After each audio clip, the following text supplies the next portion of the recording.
Hello friends, welcome back to my channel. मैं हूं आपकी फ्रेंड वर्षा। फ्रेंड्स, आज की इस वीडियो में हम बात करेंगे कॉमर्स के प्रैक्टिस सेट की। स्टार्ट करते हैं वीडियो को। वीडियो पसंद आए तो वीडियो को लाइक कीजिए, फ्रेंड्स के शेयर कीजिए। किसी भी तरह की कोई भी क्वेरी हो तो जरूर बताइएगा।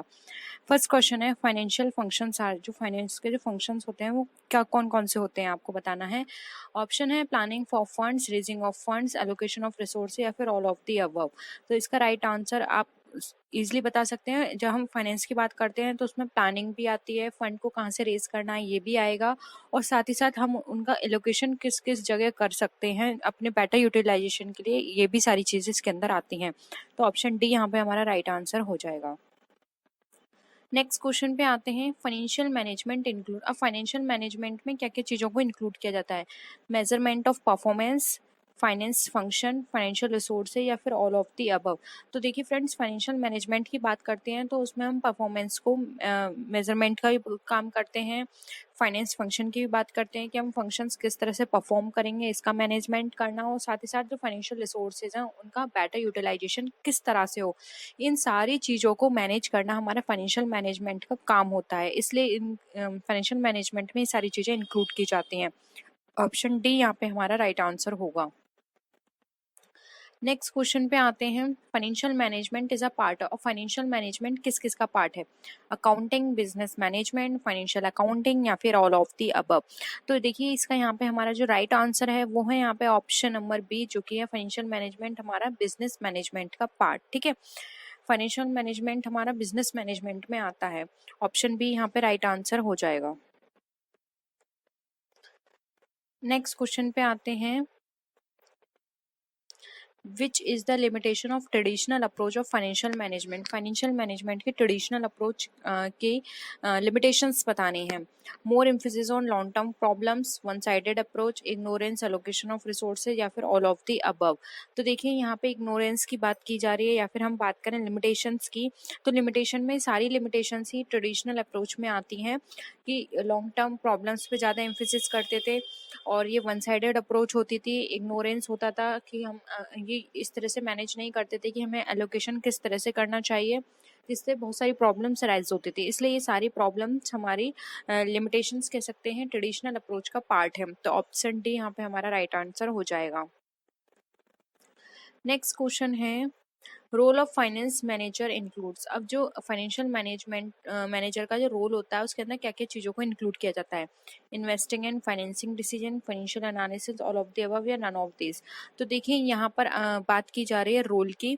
तो रोल में देखिए इन्वेस्टिंग ऑफ फाइनेंशियल डिसीजन ये भी इसके अंदर आता है। वो इन्वेस्ट करता है सारे पहले वो सारे सोर्सेज को इन्वेस्टिगेट करता है कि कौन सा सोर्स उसके लिए बेटर है, किस में इंटरेस्ट कम देनी है, कहाँ से वो अच्छे से यानी कम रेट पर अपने फाइनेंस को जनरेट कर सकता है, रेस कर सकता है। फिर उसके बाद डिसीजन लिए जाते हैं कि इनको कहाँ पे हमें इन्वेस्ट करना है। फाइनेंशियल एनालिसिस में ये पूरी प्रोसेस हमारी आती है, इसलिए ऑल ऑफ दी अबव हमारा राइट आंसर हो जाएगा।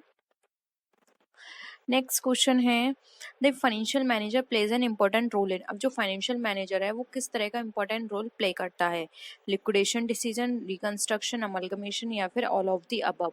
तो फाइनेंशियल मैनेजर की बात करें तो देखिए फाइनेंशियल मैनेजर में यहाँ पर हमें वो लिक्विडेशन डिसीजन भी देखेगा, रिकंस्ट्रक्शन भी देखेगा और अमलगमेशन भी देखेगा। यानी ये सारी ही चीज़ें ओवरऑल उसको चेक करनी होंगी कि रिकंस्ट्रक्शंस को ज़्यादा बेनिफिट होगा, लिक्विडेशन करने से ज़्यादा बेनिफिट होगा या फिर अमलगमेशन करने से उसको ज़्यादा बेनिफिट होगा।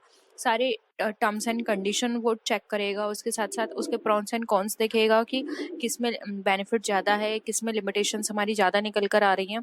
तो ये सारी चीज़ें ही उसके लिए एक इम्पॉर्टेंट रोल इन सब चीज़ों में वो प्ले करता है। तो ऑप्शन डी अगेन यहाँ पे हमारा राइट आंसर होगा। देखिए ये हमारा क्वेश्चन है, which is the internal source of finance. जो फाइनेंस है उसका इंटरनल सोर्स क्या है। ऑप्शन वन है आउटस्टैंडिंग पेमेंट, सेकेंड ऑप्शन है provision for taxation, depreciation funds या फिर ऑल ऑफ द अबव। तो देखिए यहाँ पर बात की जा रही है इंटरनल सोर्स की। तो देखिए आउटस्टैंडिंग पेमेंट ये भी इंटरनल सोर्स का पार्ट है, प्रोविजन फॉर टैक्सेशन ये भी इंटरनल फाइनेंस का पार्ट है, डेप्रिसिएशन भी इंटरनल का पार्ट है। यानी ये सारी चीज़ें हमारे बिजनेस से रिलेटेड हैं, जो कि बिजनेस के अंदर वर्क करती हैं, उनसे रिलेटेड हैं। इसमें बाहर की जो पार्टी होती हैं हमारी रेस्ट पार्टी, उनसे इनका कोई लेना देना नहीं है। तो ये इंटरनल सोर्स ऑफ फाइनेंस है। तो ऑप्शन डी यहाँ पे हमारा क्या हो जाएगा, यहाँ पे ऑप्शन डी हमारा राइट आंसर हो जाएगा। नेक्स्ट है which is external source of finance. अब इसमें से एक्सटर्नल सोर्स ऑफ फाइनेंस कौन सा है हमें ये बताना है। Letter of credit, finance from companies, advance from customer या फिर ऑल ऑफ द अबव। तो देखिए लेटर ऑफ क्रेडिट भी हमारा एक्सटर्नल है।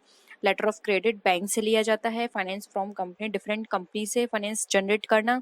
एडवांस फ्रॉम कस्टमर, किसी भी कस्टमर से एडवांस लेना एज अ लोन।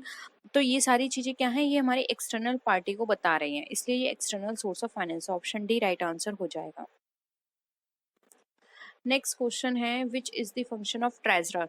अब ट्रेजरर का क्या फंक्शन होता है आपको ये बताना है। Management of pension, management of credit, both A and B, या फिर नन ऑफ द अबव। तो देखिए ट्रेजरर जो होता है वो हमारे मनी से कंसर्न होता है, ठीक है।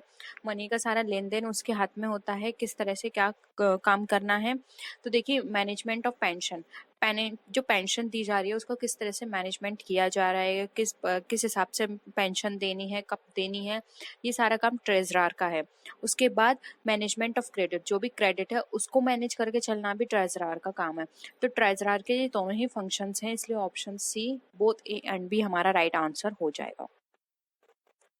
नेक्स्ट क्वेश्चन है the financial management is responsible for the. अब जो फाइनेंशियल मैनेजमेंट है वो हमारा किसके लिए रिस्पॉन्सिबल होगा।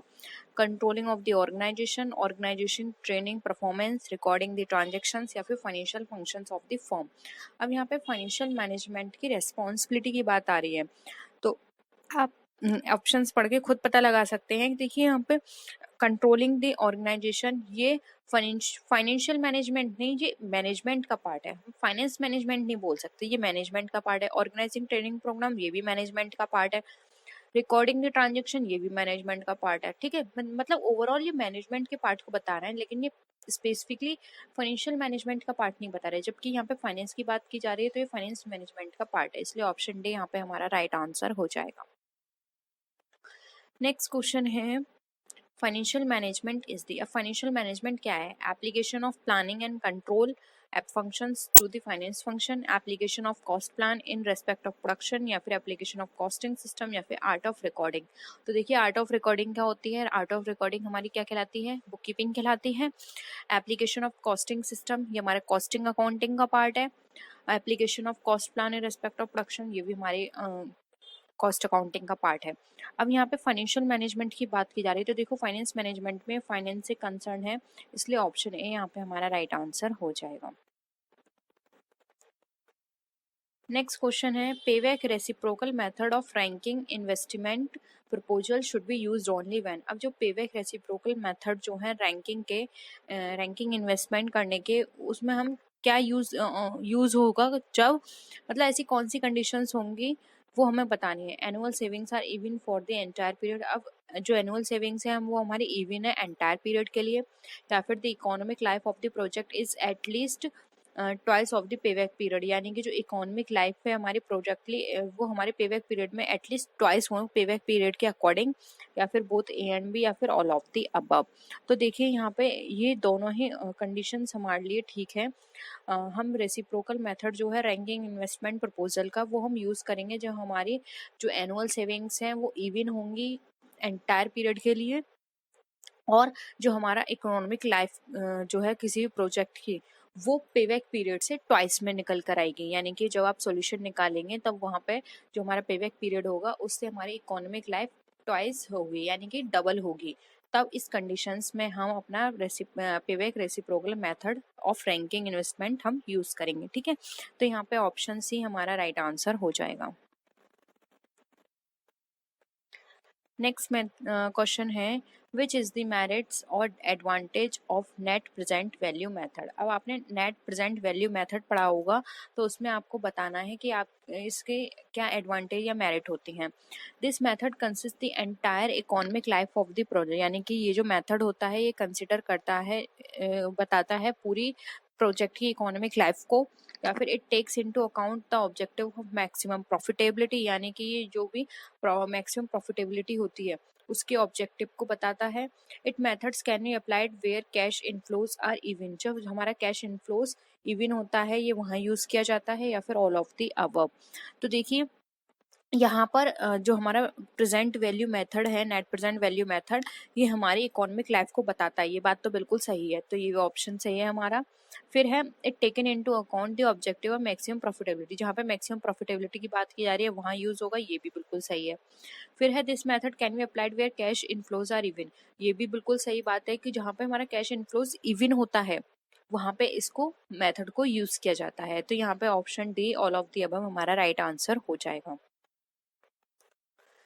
नेक्स्ट क्वेश्चन है, बहुत ही सिंपल क्वेश्चन है फ्रेंड्स, और ये क्वेश्चन पूछा गया है आपके एग्जाम में। Which is the type of leverage, operating leverage, financial leverage, both A and B, या फिर नन ऑफ दी अबव। तो फ्रेंड्स आपको उन्हें लिवरेज पढ़े होंगे तो आपको पता होगा 3 तरह के लिवरेज होते हैं, ऑपरेटिंग, फाइनेंशियल और इन्वेस्टमेंट। ठीक है, तो देखिए तो यहाँ पर और ये 2 दे रखे हैं, इसलिए ऑप्शन सी राइट आंसर होगा, both A and B. Next है which factor determines capital structure. अब कैपिटल स्ट्रक्चर कौन सा फैक्टर हमें डिटरमाइन करता है ये बताना है, risk, cost of capital, trading on equity, या फिर ऑल ऑफ दी अबव। तो आपने कैपिटल स्ट्रक्चर भी बनाया हो, कैपिटल स्ट्रक्चर हमारा किस तरह से बनाया जाता है, डेट और इक्विटी के बेसिस पे बनाया जाता है। ठीक है, तो यहाँ पे कैपिटल स्ट्रक्चर हमारे किस फैक्टर को डिटरमाइन करता है। तो देखिए कैपिटल स्ट्रक्चर में सबसे पहले रिस्क फैक्टर को कंसीडर किया जाता है। हम ये देखते हैं कि हमारा रिस्क फैक्टर किस में है, हम उस पर ज़्यादा रिलाय नहीं करते हैं। जैसे कि मैंने आपको बताया डेट एंड इक्विटी होती है, तो अगर इक्विटी में हमारा अमाउंट ज़्यादा निकल कर आ रहा है, हमारा उसमें ज़्यादा खर्चा हो रहा है, तो हम वो पोर्शन ना लेकर हम अपने डेट पोर्शन को बढ़ा देते हैं। लेकिन अगर हमें लगता है कि डेट पोर्शन हमारे लिए यहाँ पे ज़्यादा महंगा पड़ेगा तो हम इक्विटी पोर्शन अपना इंक्रीज कर देते हैं। तो डेट और इक्विटी के बेसिस पे कैपिटल स्ट्रक्चर बनता है। तो रिस्क फैक्टर इंक्लूड करते हैं, कॉस्ट ऑफ कैपिटल को हम चेक करते हैं और साथ साथ ट्रेडिंग ऑन इक्विटी को भी चेक करते हैं।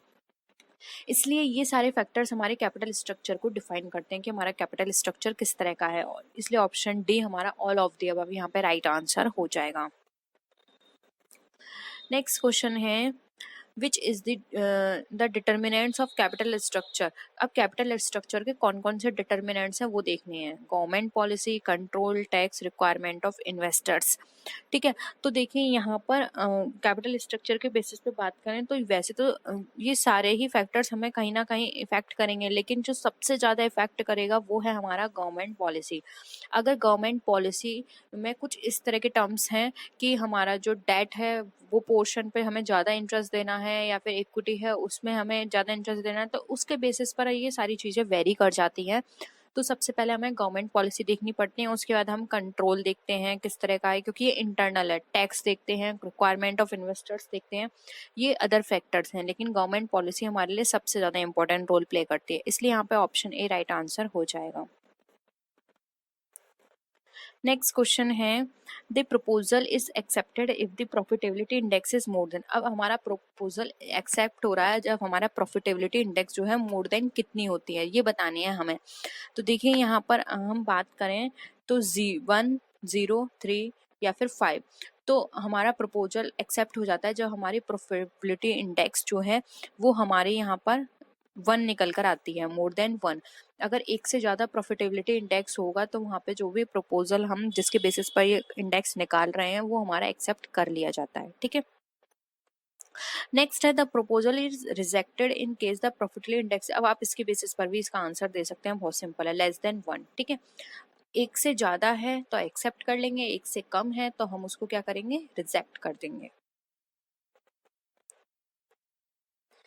नेक्स्ट है which is a approach of valuation. अब आपको वैल्यूएशन अप्रोच बतानी है कौन कौन सी होती हैं, asset based approach to valuation, earning based approach to valuation, market value based approach to valuation, या फिर ऑल ऑफ दी अबव। तो यहाँ पे वैल्यूएशन के बेसिस पे बात करें तो देखिए यहाँ पे इसका जो राइट आंसर है वो है ऑप्शन नंबर डी, क्योंकि देखिए ये सारी ही अप्रोच हमारी वैल्यूएशन का होती हैं, असेट के बेसिस पे वैल्यूएशन करना, अर्निंग के बेसिस पर, या फिर मार्केट के बेसिस पर। ठीक है, तो ऑप्शन डी राइट आंसर हो जाएगा।